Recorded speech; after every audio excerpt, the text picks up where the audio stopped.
social change. So the question here is, if a culture is going to change, if a society is going to experience change, is it more likely to come from ideas? And can those ideas, are they powerful enough to make physical transformations like economic changes? Or are ideas not concrete enough, but it takes material resources to really drive that change? And so this is the tension. On one side, those who say ideas are more powerful enough, we call them idealists. And those who say, no, material resources are primarily what drive change, we call those people materialists.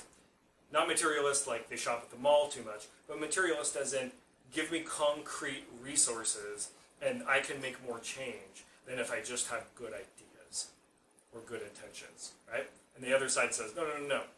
Inspiration, culture, education, theology, philosophy, all different types of ideas can be powerful motivators for change, more than just dollars and cents. And a couple early figures in the field actually debated this and had some significant disagreement. On one hand, we have Karl Marx, who says, no, like, if I understand the kind of work people do, their mode of production, how they make a living, I can tell you a bunch about their culture. Right? If they're miners or loggers or artists and writers or something, then I can tell you that they're going to have different views about religion and politics and so on and so forth.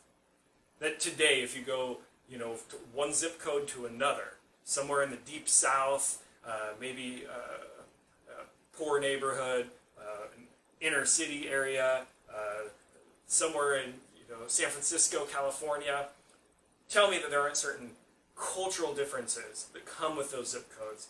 And Marx might argue that it's mode of production, that it's how they get their living that makes that biggest change. On the other side is Max Weber. And he says, ideas are powerful, really powerful.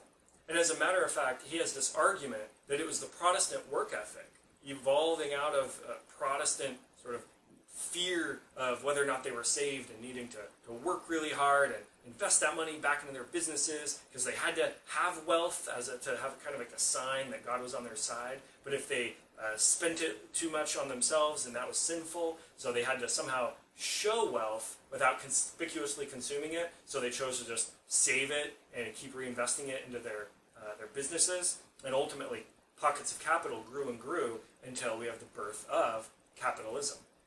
Now, whether you agree with that theory of where capitalism came from or not, the fundamental point he's getting at, which is completely opposite of Marx, is that ideas can drive change at such a fundamental level that it can even create entirely new economic systems.